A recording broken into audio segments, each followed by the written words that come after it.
नमस्कार दोस्तों, स्वागत है आपका सिंकोरी एजुकेशन यूट्यूब चैनल पर। मेरा नाम है अजय शर्मा और मैं यहाँ पे क्लास 10th राजस्थान बोर्ड की क्लासेस ले रहा हूँ। मैथमेटिक्स सब्जेक्ट को ले रहा हूँ, मैथ्स को ले रहा हूँ। आज हम गणित में बात करने वाले हैं दोस्तों, घन घनाभ की, या बात करूँ मैं सरफेस एरिया इन वॉल्यूम की, या बात करूँ मैं पृष्ठीय क्षेत्रफल एवं आयतन के बारे में बात कर रहा हूँ यहाँ पे। ठीक है, तो यहाँ पे हम चैप्टर नंबर 16 को पढ़ रहे हैं दोस्तों। 16वां चैप्टर है आपका राजस्थान बोर्ड का। इससे पहले मैंने आपको प्रायिकता प्रोबेबिलिटी करवा दिया था, चैप्टर नंबर 18, और इसके पहले मैंने एक और चैप्टर आपको करवाया है, वो है आपका 15 नंबर वाला चैप्टर, जिसके अंदर हमने circumference of circle and area की बात करी थी, वृत्त की परिधि एवं क्षेत्रफल की बात करी थी। तो आज हम यहाँ पे बात करने वाले हैं चैप्टर नंबर 16 की, जो हमारा है पृष्ठीय आयतन की बात करूं, अगर पृष्ठीय क्षेत्रफल और आयतन की बात यहाँ पे हो रही है, तो आप जल्दी से जाके वीडियो को लाइक कर दीजिए, चैनल को सब्सक्राइब कर दीजिए, और आपके जितने भी फ्रेंड्स हैं उनके साथ इसको शेयर कर देना जो कि क्लास 10 राजस्थान बोर्ड में पढ़ते हैं, चाहे वो हिंदी मीडियम में हो चाहे वो इंग्लिश मीडियम में हो, क्योंकि वहाँ पे उनका बेनिफिट होने वाला है। सारा कोर्स यहाँ पे आपका करवाया जा रहा है स्टेप बाय स्टेप। ठीक है, ऑलरेडी ट्रिग्नोमेट्री क्लासेस आपकी आ चुकी हैं, त्रिकोणमिति की क्लासेस भी आ चुकी हैं। आप जाके क्लास 10th आरबीएससी की प्लेलिस्ट को भी चेक कर सकते हैं। तो चलिए बिना टाइम वेस्ट किए जल्दी से यहाँ पे इसको स्टार्ट करते हैं। आज मैं आपको घन और घनाभ के बारे में, क्यूब और क्यूबॉइड के बारे में पूरा डिटेल इंट्रोडक्शन दूंगा, उसके बारे में बताऊंगा किस तरीके से उसके फॉर्मूले होते हैं। फिर हम यहाँ पे एग्जाम्पल्स करेंगे और एक्सरसाइज के क्वेश्चन करेंगे, एक एक चीज आपकी क्लियर हो जाएगी। तो चलिए यहाँ पे सबसे पहले बात कर लेता हूँ इसके बारे में कि सरफेस एरिया इन वॉल्यूम है क्या। देखिए दोस्तों, हमने 2D शेप्स पढ़े थे। हमने पढ़ा था क्या, स्क्वायर पढ़ा था, हमने वर्ग पढ़ा था, और क्या पढ़ा था हमने यहाँ पे पढ़ा था रेक्टेंगल, या मैं बात करूँ आयत की, वो हमने पढ़ा है।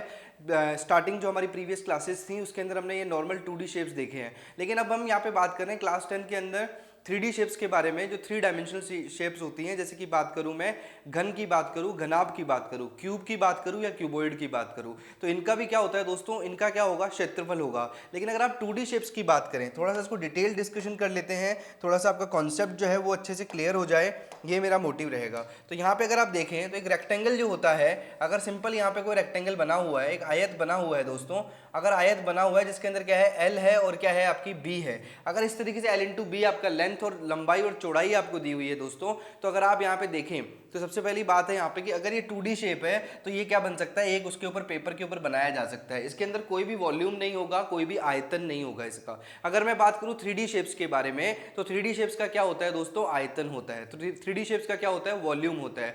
देखो एक बात आपको क्लियर होनी चाहिए, वॉल्यूम किस चीज का होता है, आयतन किस चीज का होता है, जो चीज खाली होती है अंदर से। यस और नो, पूरा एकदम पूरा कंटेनर अगर पूरा एकदम क्या हो, चारों तरफ से ब्लॉक्ड हो, चारों तरफ से कवर्ड हो, तभी तो उसका आयतन होगा अंदर। यस और नो, तो जब आप किसी चीज में अगर मान लीजिए लिक्विड को फिल कर सकते हैं, किसी चीज में एयर की बात करें, हवा की बात करें, तो वो कहाँ पे होगी, आयतन में तो होगी, वॉल्यूम में तो होगी। लेकिन 2D शेप्स में कोई भी वॉल्यूम नहीं होता है, ये आपको पता है। और आपने इसमें सिंपल ये पढ़ा था कि भाई आयत का क्षेत्रफल क्या होता है, वर्ग का क्षेत्रफल क्या होता है। आपने केवल यहाँ पे एरिया की बात करी थी। अब यहाँ पे जो डिस्कस कर रहे हैं हम, वो बात कर रहे हैं दोस्तों, हम 3D शेप्स की बात कर रहे हैं, बात कर रहे हैं यहाँ पे घन और घनाभ की। तो इनके अंदर एरिया भी आएगा और यहाँ पे क्या आएगा, वॉल्यूम भी आएगा, इनके अंदर क्षेत्रफल भी आएगा और आयतन भी आएगा। तो दोनों चीजें आएगी। तो पहले तो ये समझ में आ गया कि इसमें आयतन क्या चीज है। तो आयतन आपको क्लियर हो गया, आयतन वो है अगर कंटेनर चारों तरफ से कवर्ड है तो उसका वॉल्यूम क्या होगा, उसका आयतन क्या होगा, ये आपको पता होना चाहिए।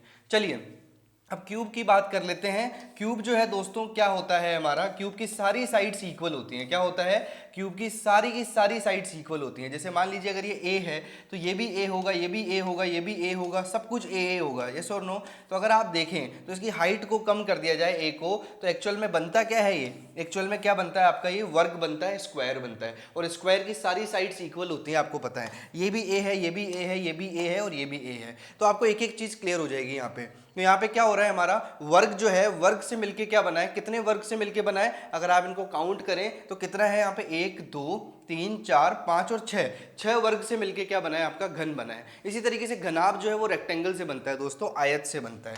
तो चलिए यहाँ पे इसको भी डिस्कस कर लेते हैं कि घन और घनाभ की बात कर लेते हैं। यहाँ पे अगर बात करूँ मैं घन और घनाभ के बारे में, सबसे पहले हम क्यूब को डिस्कस कर रहे हैं। अगर क्यूब हमें क्लियर हो गया तो उसके बाद सारी चीजें क्लियर हो जाएगी। बात कर रहा हूं मैं यहाँ पे क्यूब की, और क्यूब को हम हिंदी में क्या बोलते हैं, घन बोलते हैं दोस्तों। क्या बोल देते हैं, घन बोल देते हैं। इसी की हम वॉल्यूम की बात करेंगे, इसके एरिया की बात करेंगे। सबसे पहले इसके डायग्राम को डिस्कस कर लेते हैं, उसके बाद सारी चीजें क्लियर हो जाएगी। देखिए यहाँ पे इस तरीके से यहाँ पे मैं एक ये क्या बना रहा हूँ, एक स्क्वायर बना रहा हूँ, एक वर्ग बना रहा हूँ। इस वर्ग से क्या मिला है दोस्तों, मुझे इस तरीके से सबको मिला दिया, तो एक 3D शेप मैंने बना दिया यहाँ पे, ठीक है।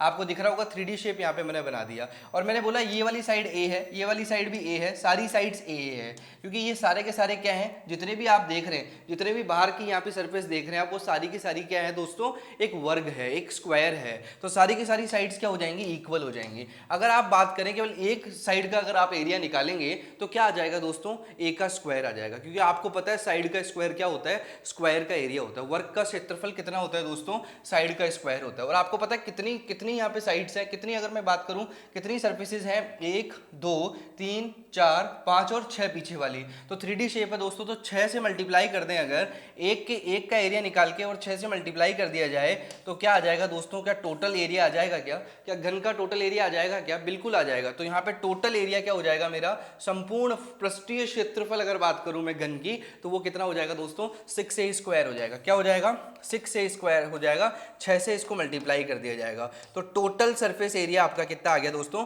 6a स्क्वायर आ गया। बस सिंपल चीजों को समझना है, ए की वैल्यू रखी और संपूर्ण पृष्ठीय क्षेत्रफल टोटल सरफेस एरिया आपका यहाँ पे किसका आ जाएगा, घन का आ जाएगा। अब बात कर रहा हूं मैं, अगर मान लो कोई कंटेनर आपने लिया है, या मैं बात करूं एक सिंपल सा एग्जांपल लेते हैं जिसके अंदर आपको ये बोला गया कि केवल 4 वॉल है, रूम की 4 वॉल्स को आपको क्या करना है दोस्तों, पेंट करना है, 4 वॉल्स को पेंट करना है। तो आपको एरिया भी 4 वॉल्स का ही चाहिए होगा, क्योंकि आपको क्या होता है वहाँ पे किसी को आपने ठेके पे दिया या ठेकेदार आपने निकाला वहाँ पे। आप सिंपल लैंग्वेज में अगर बात करूँ तो नॉर्मली आपने किसी कारीगर को बुलाया और वहाँ पे बोला कि 4 वॉल्स को आपको पेंट करना है, तो 4 वॉल के लिए आपको 4 वॉल का ही तो एरिया चाहिए होगा। तो यहाँ पे अगर मैं बात करूँ इसके CSA की या कर्व्ड सरफेस एरिया की अगर बात करें, तो यहाँ पे क्या होगा दोस्तों, 4 वॉल्स का क्या हो जाएगा, 4a स्क्वायर भी आपको बहुत बार यूज करना पड़ेगा, क्योंकि 4 वॉल ही होगी वहां पे। या फिर हो सकता है आपको 5a स्क्वायर यूज करना पड़े, क्योंकि क्या होता है सब जगह पेंट होता है, आपको पता है नीचे जो होता है यहाँ पे जो अपना सरफेस होता है रूम का, उस पर कभी पेंट नहीं होता। उस पर क्या होता है, आप उस पर सिंपली फर्श वगैरह या कोई भी ऐसी चीज करवाते हैं तो क्या होता है, पेंट कहाँ होगा, 5 जगह पे होगा, 5 जगह पे आप उसको पेंट कराएंगे तो 5a स्क्वायर को भी आपको यूज करना पड़ सकता है। तो ये आपको कॉन्सेप्ट्स पता होंगे, अगर हर एक चीज क्लियर होती चली जाएगी। अगर आपको कॉन्सेप्ट नहीं पता, आपको बेसिक्स नहीं पता, तो कभी भी आप इसको सॉल्व नहीं कर सकते। तो आप सिंपली यहाँ पे समझ लीजिए, ये 6a स्क्वायर हो गया, और 4a स्क्वायर या 5a स्क्वायर का जो भी केस आएगा उसमें मैं और क्लियर कर दूंगा कि 4 वॉल्स को लिया तो क्या होगा, और अगर मैंने 6 की 6 वॉल्स को लिया तो वो मेरा टोटल सरफेस एरिया आ गया 6a स्क्वायर। तो एक एक चीज यहाँ पे क्लियर हो रही है। अब बात करते हैं दोस्तों इसके वॉल्यूम की। तो वॉल्यूम क्या होता है उसको भी डिस्कस कर लेते हैं। तो वॉल्यूम होता है हमारा, वॉल्यूम जो होता है उसको डिस्कस कर लेते हैं। उससे पहले आप मेरे साथ के साथ फॉर्मूले लिखते जाइएगा। मैं कोशिश करूंगा कि इसको आपको टेलीग्राम के लिंक पे या मैं इसी लेक्चर के डिस्क्रिप्शन में आपको क्या दे दूंगा, यहाँ पे पूरे के पूरे फॉर्मूले जो हैं आपके, पूरे सरफेस एरिया एंड वॉल्यूम के फॉर्मूले जो हैं, चाहे बात करूँ घन की, घनाभ की, शंकु की, या बात करूँ मैं यहाँ पे स्पेयर की, या सारी चीज जो भी है, गोले की बात करूँ, उन सबके जितने भी यहाँ पे पृष्ठीय आयतन और क्षेत्रफल हैं, वो सारे के सारे फॉर्मूलाज आपको एक ही लिस्ट में मिल जाए, जिससे कि आप उनको लर्न कर सके। क्योंकि इस चैप्टर में सबसे इंपॉर्टेंट है दोस्तों, आपको फॉर्मूला आना चाहिए। अगर आपको सूत्र पता है तो आप आसानी से क्वेश्चन को सॉल्व कर सकते हैं। अगर आपको सूत्र ही याद नहीं है तो एग्जाम में कभी भी आप इस क्वेश्चन को सॉल्व ही नहीं कर पाएंगे। तो चलिए यहाँ पे बात कर लेते हैं। मैंने बताया आपको कि क्यूब का जो टीएसए होता है वो होता है हमारा, टीएसए होता है टोटल सरफेस एरिया या संपूर्ण पृष्ठीय क्षेत्रफल जो होता है दोस्तों, वो होता है हमारा 6a स्क्वायर। अगर मैं बात करूं इसकी सीएसए की या कर्व्ड सरफेस एरिया की, तो इसमें यूज हो जाता है यहाँ पे 4a स्क्वायर भी यूज हो जाता है, और हम बहुत सारे केसेस में देखेंगे दोस्तों हमें क्या होगा 5a स्क्वायर भी यूज करना पड़ जाएगा। तो ये केसेस पे डिपेंड करता है कि क्या हमें दिया हुआ है क्वेश्चन में। हम क्वेश्चन करेंगे जब आपको ज्यादा क्लियर होगा ये। अगर बात करूं वॉल्यूम की, अगर घन के वॉल्यूम की बात करूं कि वॉल्यूम ऑफ क्यूब क्या होगा, तो वॉल्यूम ऑफ क्यूब दोस्तों हमारा होता है, वॉल्यूम ऑफ क्यूब हमारा हो जाता है ए का क्यूब हो जाता है। अब देखिए ए का क्यूब क्यों हो जाता है, साइड का क्यूब क्यों कर देते हैं, इस बात को भी ध्यान से समझिएगा। वॉल्यूम ऑफ क्यूब यहाँ पे हो जाता है, आपने देखा होगा कि आयतन या वॉल्यूम का जो यूनिट होता है वो होता है सेंटीमीटर क्यूब, मीटर क्यूब। हमेशा आपने किस में देखा है उसको, क्यूबिक में देखा है। आप देख लें क्यूबिक में देखा है। तो क्या होता है यहाँ पे तीनों चीजों को जब आप मल्टीप्लाई करेंगे तो क्या बनेगा, आपका क्यूब ही तो बनेगा।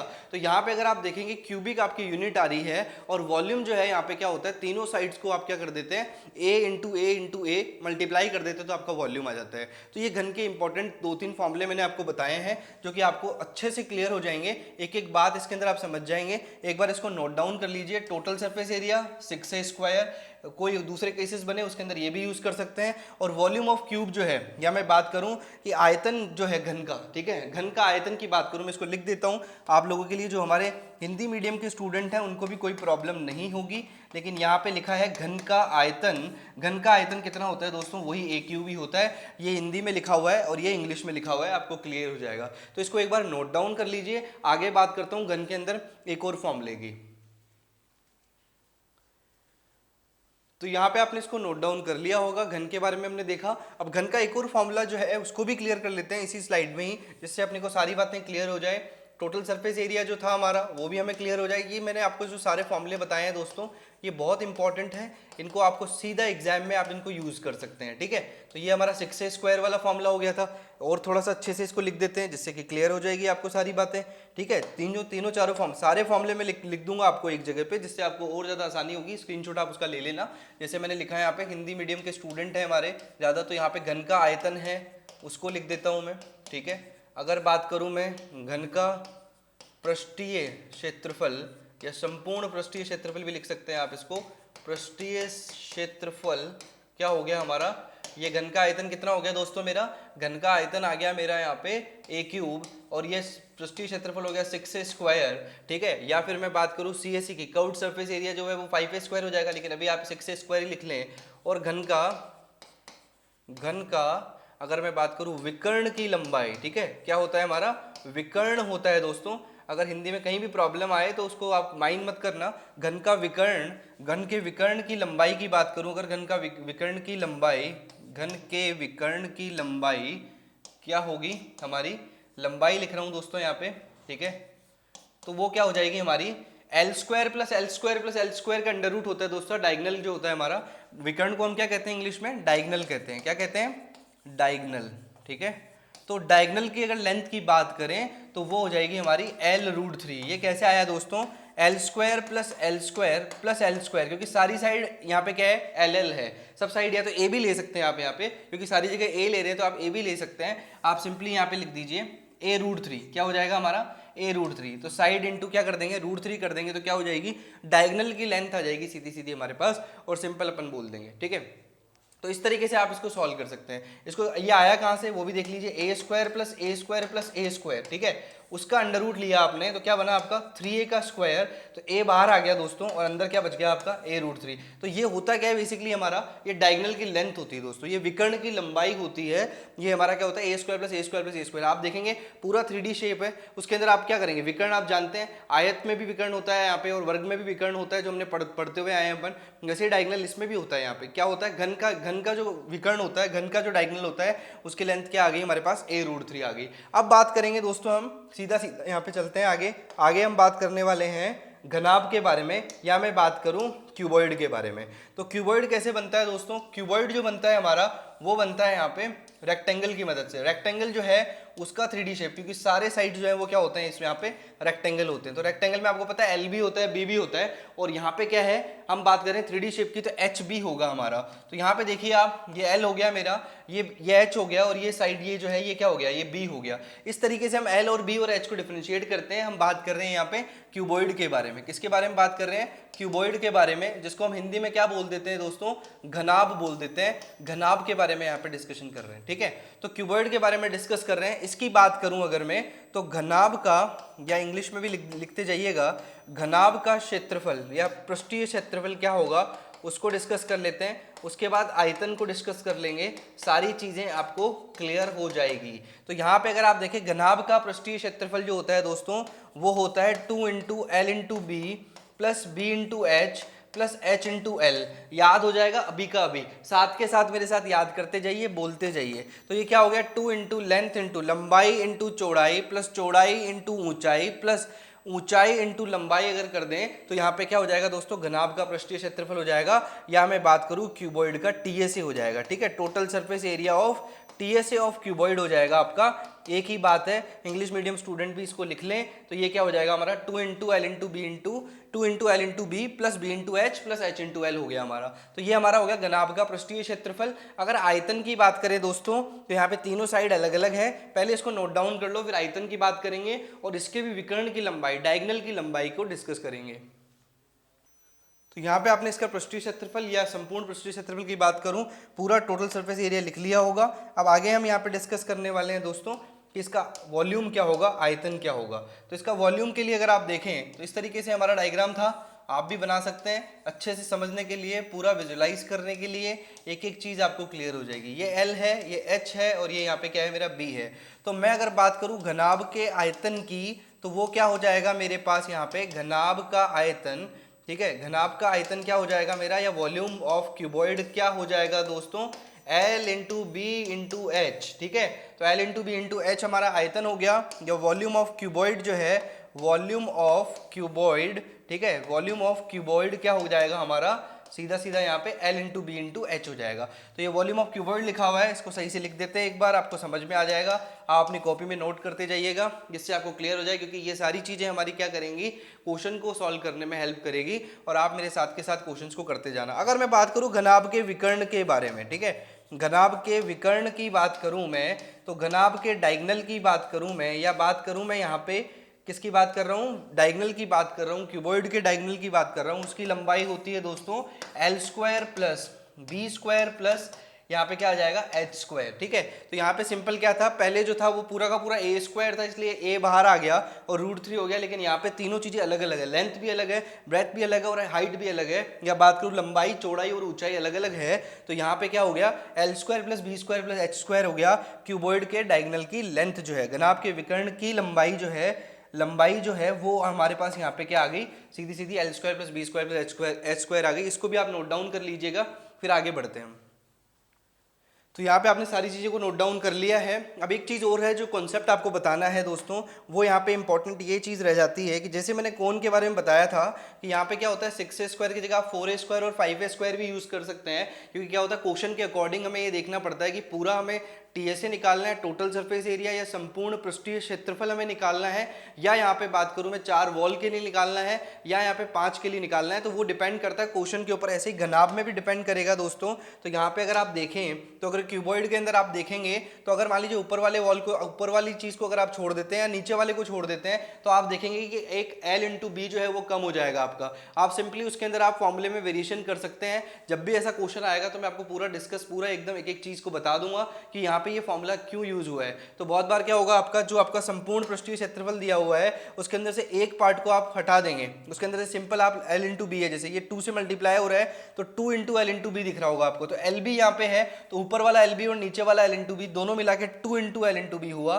प्लस बी इंटू एच है तो साइड वाला, और यहाँ पे अगर बात करो एच इंटू एल है तो ये वाला पार्ट जो है आपका, ये वाला और ये वाला पार्ट आपका कवर हो जाएगा। तो 6 के 6 पार्ट आमने सामने वाले कवर होते जा रहे हैं, तभी अपना संपूर्ण पृष्ठीय क्षेत्रफल, या बात करूं मैं यहाँ पे सीधा सीधा टोटल सरफेस एरिया जो है वो आया है। अगर आप देखेंगे कि तो एक साइड को अगर आप ड्रॉप कर देते हैं तो यहाँ पे एक L इंटू बी या बी इंटू एच या H इंटू एल कम हो जाएगा। उसी तरीके से आपको सोचना है, आपको सोचने का तरीका भी वही होना चाहिए। तो यहाँ पे क्या हो जाएगा, आप सिंपली ऐसा भी लिख सकते हैं, इसको आप लिख देंगे यहाँ पे कि L B plus H L है तो यहाँ पे लिख देंगे B H plus H L, तो ऐसा कैसे ही रह गया, ठीक है। लेकिन प्लस का क्या आ गया आपका एल बी आ गया। अगर आप 5 साइड को लेते हैं तो एल बी को आपने बाहर निकाल दिया और 2 के साथ मल्टीप्लाई नहीं होने दिया, एक ही बार इसको यूज किया है, ऊपर वाले पार्ट को नीचे वाले पार्ट को यूज नहीं किया। तो इस तरीके से आप कर्व्ड सरफेस एरिया जो है वो भी आप निकाल सकते हैं क्यूबॉइड के अंदर, घनाभ के अंदर। तो उम्मीद करता हूं दोस्तों सारी चीजें आपको समझ आई होगी। अगर आपको ये वीडियो अच्छा लगा तो वीडियो को लाइक जरूर करना, शेयर जरूर करना अपने दोस्तों के साथ, और कमेंट करके बताना कि वीडियो का कौन सा पार्ट आपको सबसे अच्छा लगा।